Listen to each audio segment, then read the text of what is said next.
Cheryl Chumley. This is Bold and Blunt, giving you a Christian conservative view of news, politics, culture, and events. Ofri Bibas, I want to thank you so much for being on Bold and Blunt video. It's great to have you here in Jerusalem.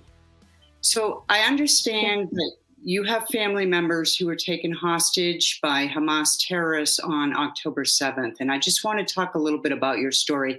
Just please start with when you realized your family members were taken. On the 7th of October, my brother Yarden was texting me from the safe room. He was there together with his wife Shiri and two little boys. Ariel, he was 4 years old at the time, and Kfir was 8.5 months old. He was texting me they were going inside the safe room because of the bombing. Quickly realized it's a whole other story, and there were terrorists inside the kibbutz. He could hear them from outside his house, shooting and screaming in Arabic. He was texting me. He was really terrified.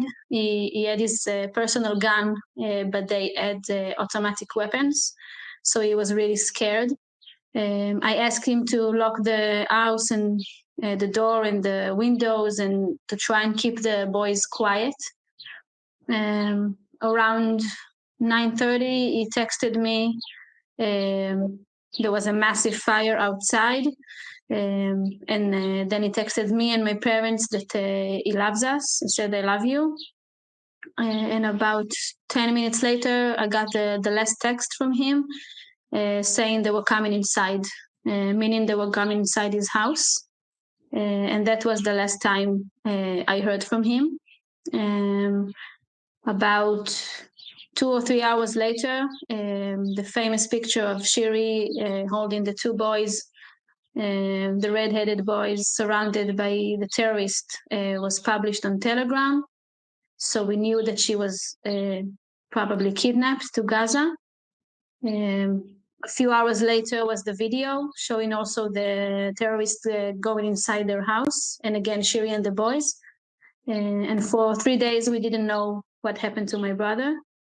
And on the 10th of October, 3 days later,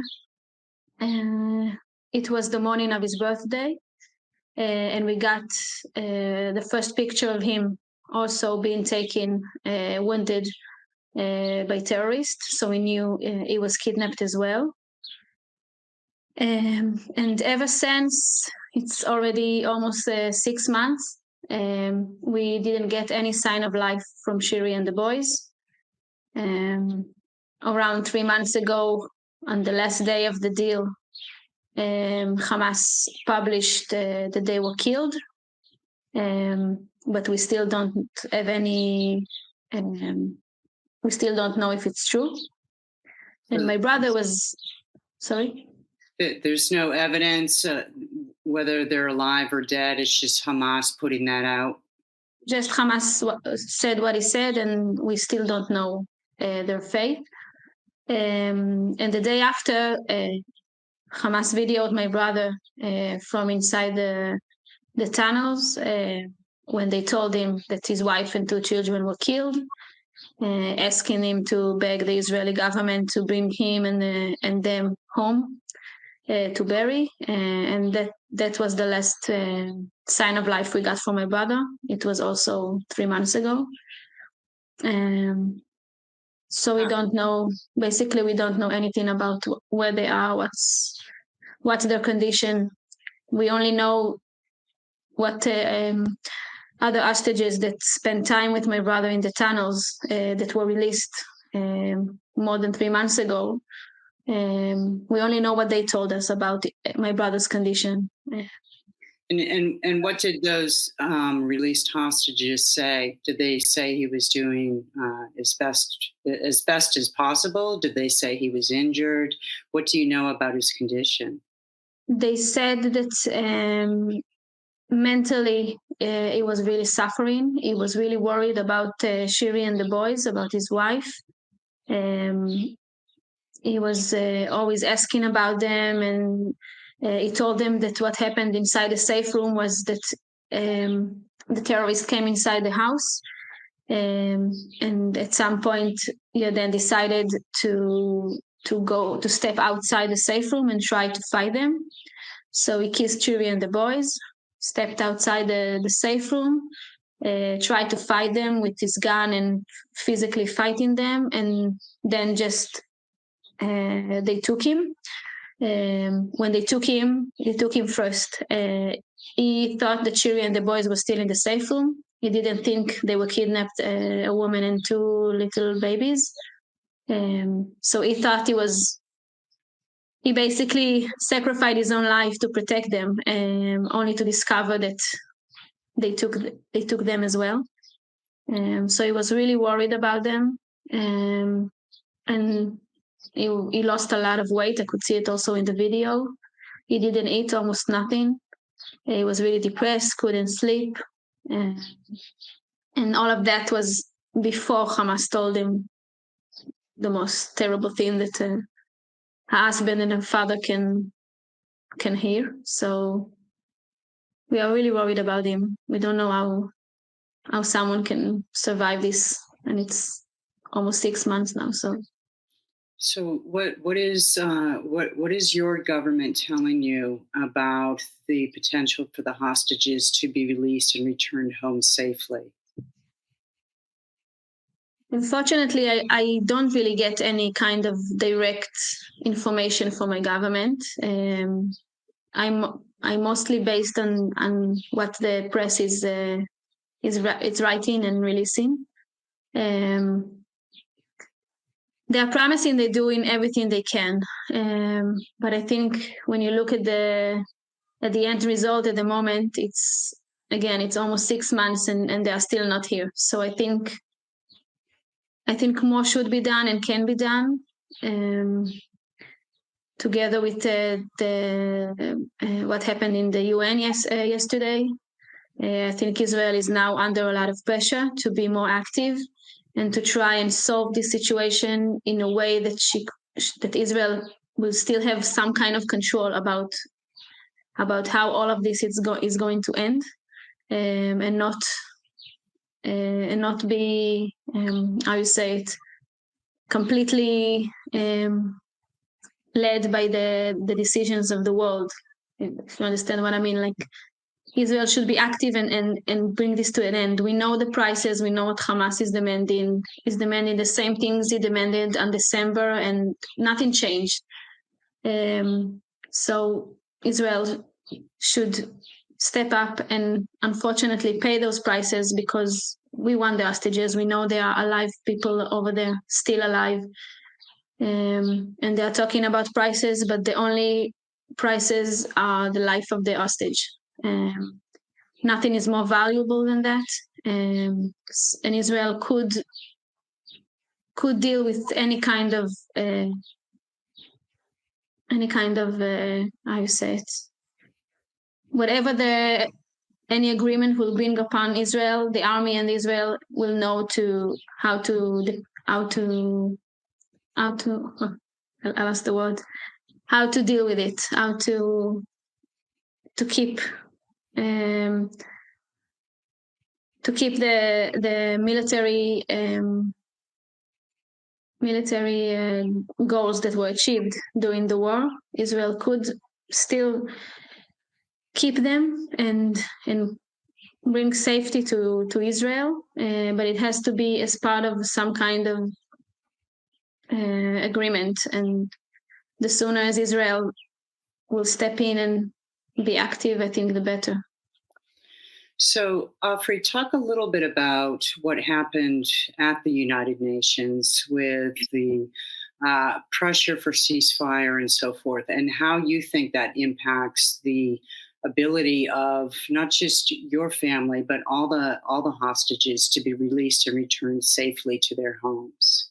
What impact do you think this pressure from the UN, including America, will have? From what I understand, and I still don't understand fully everything that it's included inside this decision, but I understand that they bond the ceasefire together with the release of the hostage, which is good. The world understand that. I think maybe for the first time they say that not only Israel should cease fire, but also Hamas should release the hostages and put an end to their suffer as well. I think this decision again is putting a lot of pressure on the Israeli government to act now. Unfortunately, I think it kind of plays into Hamas' hands because Israel is a country and Hamas is not. So it's not really binding to any kind of UN decision. But I hope it will make Qatar and, I don't know, Egypt, or whoever has an impact on Hamas to put more pressure on them to put an end to this as soon as possible. So it's a good news and kind of confusing and also worrying. I'm still confused about exactly what it means about my family and all the other hostages. Well, it seems to me that if Israel doesn't wipe out Hamas completely, that you'll be facing this same situation sooner or later again, where the terrorists would regroup and try and attack once more. I just want to finish. I think the problem with just saying destroying Hamas is it can't be done only by military. They have financial. You can kill the terrorist. Other will come. It's Israel together with the world. If we want to change the situation in Gaza for the safety of the Israeli citizen and for the people in Gaza to have a better future, some kind of a broader agreement and perspective on how life in Gaza should look like has to take place, not only by military needs. I don't think this will. Again, other people will come. You could kill terrorists. Other will come. It's not the way to end Hamas ruling in the Gaza Strip. So let's just finish by going back to your family, your brother. I can't imagine texting with a family member during something as horrific as what you described, fighting off Hamas, trying to save your family and so forth. And I just wonder what went through your head while you were texting and realizing that your brother was being taken and maybe not even having the full context of the attack as it was unfolding in Israel at the time. I think a lot of people ask me that, and I'm trying to. It's really hard for me to even remember what exactly happened on that Saturday. It's kind of a blur memory. I recently went back to other text messages to my mother, to friends, to get some kind of timeline of what happened that Saturday, and everything is still like a big mess. I think I saw the picture of Shiri and the boys, and we couldn't believe it was real. I was texting my mother. It looks like Photoshop. It can't be real. I don't. There's no way they took her. But then we heard of all the other people being taken, and we realized that it's not that it is true. It's reality. And ever since it's like that. It's our reality, but we still can't understand and still can't grasp that it is the reality. It's a nightmare. I'm going through the day and I'm sitting here and I'm thinking about where is my brother at the moment, and did he eat anything today? Did he have something to drink? Did he shower for the last 6 months? Where did he sleep? Did he get any sleep? I try to describe, to imagine, and it's impossible because it's something you just can't imagine happening, and it's been going on for 6 months. So I really don't know how to. Do you think you'll ever see him alive? I really hope. As time goes by, it's getting harder and harder to keep being optimistic. I'm sitting in home, and every car going through the passing next to my house, I'm jumping, like maybe it's I don't know, maybe it's the police coming to tell me something bad about Shiri and the boys, or about Yarden. It's like I'm trying to keep the faith of seeing them again, of my brother getting to know my unborn child.